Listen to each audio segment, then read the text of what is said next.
his confinement.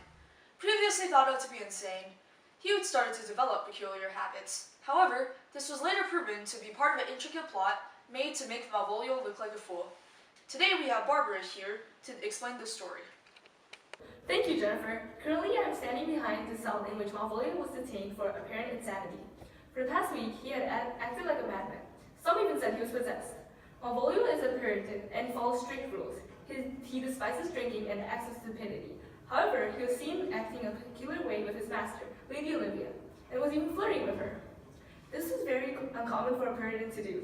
As a consequence, Malvolio was put into confinement of the dark room, a treatment that is effective and essential in curing many men of madness. Here's a video of Sir Topaz and Malvolio in a therapy session. Who is it? I am Sir Topaz the Curate, and I have come to visit Malvolio the lunatic. Oh, thank you. Thank you, Sir Topaz. Please go find my Lady Olivia. Shut up, demon. Why do you possess this poor man? Can't he talk of anything else aside from ladies? No, please. I am not mad. Please. I have been badly abused and wronged. Please don't believe that I am insane. Shame on you! Shame on you, dishonest Satan! Do you really believe that this room is dark? This room has beautifully transparent windows, and light is brighter than your future. Yes, no, it is really dark. Please, I am not insane. Ha! Well then you might really well be going mad. Please, I am not mad. I'm just saying that this room is dark.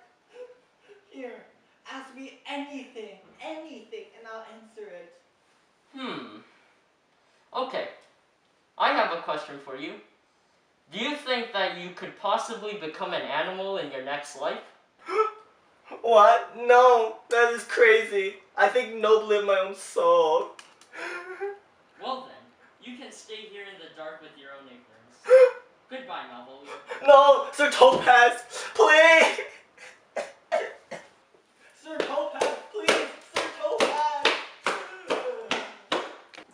However, very recently, Malvolio has been released after Olivia received a letter from Malvolio claiming that he was misunderstood.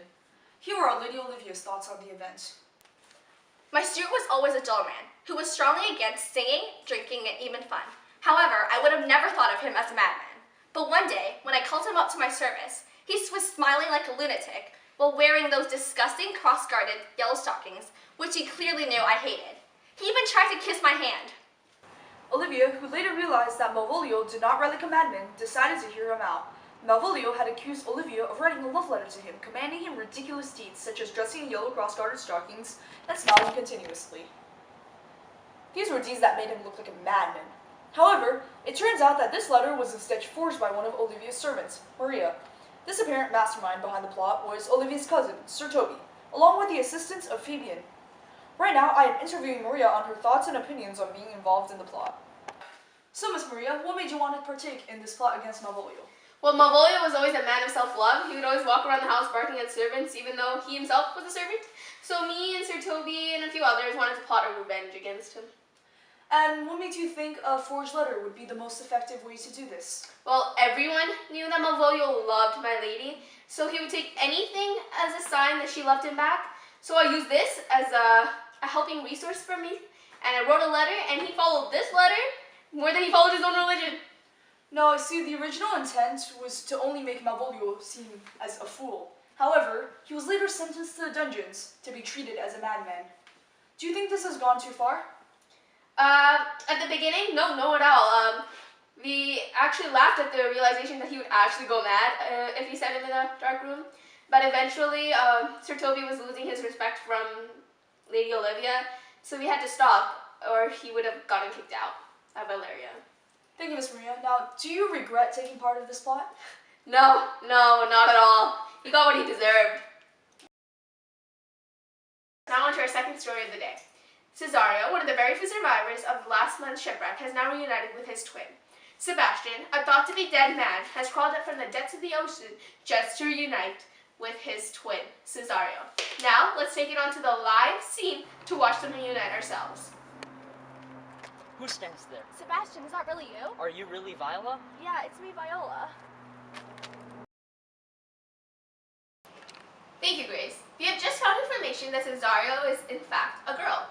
When reuniting with his thought-to-be dead brother, Sebastian, Cesario came out of his disguise to prove that he is, in fact, a woman. Olivia fell in love with Cesario, who was actually Viola, and then accidentally proposed to Sebastian. Orsino was furious by this turn of events. Now, let's hear it from the reunited twins themselves. Lady Viola, after you realized your brother may have been drowned, how were you feeling? Well, I had always prayed that Sebastian would still be alive. The captain told me that he saw Sebastian at the sea, but he was tied to a wooden mast. But after a few months, my hopes started to wane. And when I saw Sebastian, I was speechless. It felt as if I had found something that has been missing my entire life. And Sebastian, I hear that after Antonio found you, you have been together for 3 months. Can you explain how it was? Well, when I first couldn't find my sister, I was extremely sad. I wanted to run back into the waves and let them consume me. I cried and grieved, and I seemed to drown her in my memories with even more salt water. At that moment, all I wanted was to be left alone. But Antonio, my friend, begged that I would let him tag along. And I'm really grateful that I did not leave him behind. For the next 3 months, Antonio would help me find the best hotels, restaurants, and he would also be my guardian. I was extremely grateful of him watching my back throughout the whole journey. I see. Did you ever have any prospect of finding Lady Viola again? To be honest, after my own experiences in the unforgiving sea, I never thought my sister would have survived. But once I reunited with my sister, my heart sang louder than any songbird ever would have. I hear a peculiar story. It seems that when you were in Duke Orsino's court, people seem to recognize you even though you never set foot there. Could you explain how that was? Well, when I first went to Orsino's court, 2 men had suddenly attacked me, and then a woman had stopped them and asked to marry me. Of course, she was a beauty, so I really couldn't decline.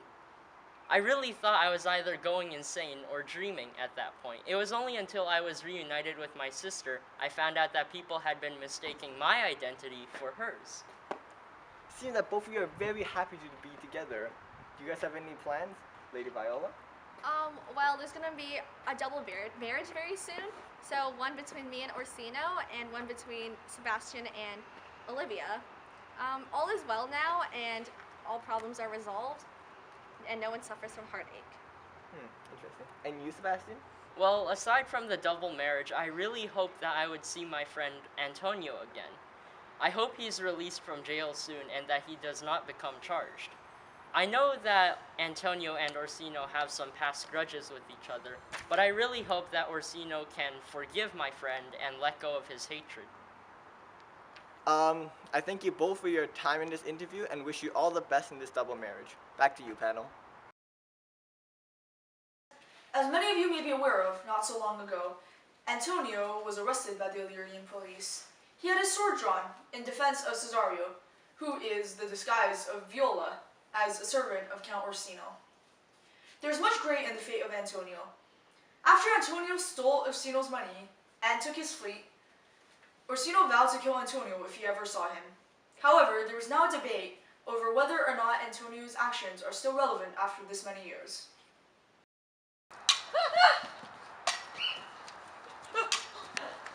Stop this madness and leave this boy alone. He is under my protection.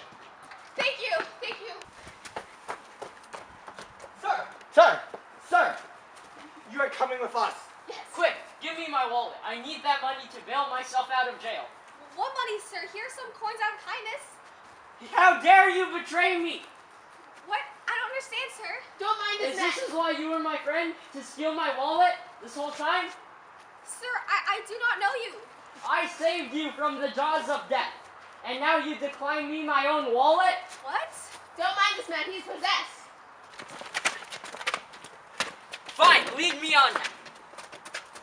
Now we have a live conference featuring Count Orsino, Lady Viola, and Sir Sebastian, talking about Antonio's punishment. Sir Sebastian, you've experienced Sir Antonio's kindness firsthand, haven't you? Why don't you begin? Why must we punish a man who has someone to protect? After many years, are his crimes even relevant still? If it wasn't for his care for the past 3 months, I would have surely been a dead man. A leopard will never change his spots, though, just as this man will never change his character. So it seems like he has changed. Looks can be deceiving, as we very well know. He may have been kind to you, but he's done much damage to my wallet, my fleet, and my own pride. I can't let his crimes go unpunished. But my love, that was then, and this is now. Shouldn't we at least hear him out first before we pass judgment? You know I love my brother dearly. Must we be so cruel to my brother's savior and pay me in the process? His one small deed done to you does not balance out the sins done to me. My word here is law, and I want him punished. So punished he must be. Didn't he draw his own sword against Olivia's kinsman? Hear this out. My friend did not draw his sword out of violence or hate. He drew his sword out of love and care in order to protect my sister, which he mistook as me. Learn to let go of your anger and your pride. Learn to leave the past behind. You dare speak to me about my decisions? You wash up on my shores, steal the heart of whom I was courting. You dare lecture me about my affairs? Go. Husband, please, calm down. He did save my brother's life and the life of my own. After dedicating my love and my soul to you, do you not care about my brother's life and my life anymore? Is it really that hard for your inflated ego to understand? My love, my words don't come in such a harsh way. I just want you to be happy. I know he's been kind to you, but in reality he's actually a ruthless and cruel pirate who's not afraid to kill whoever.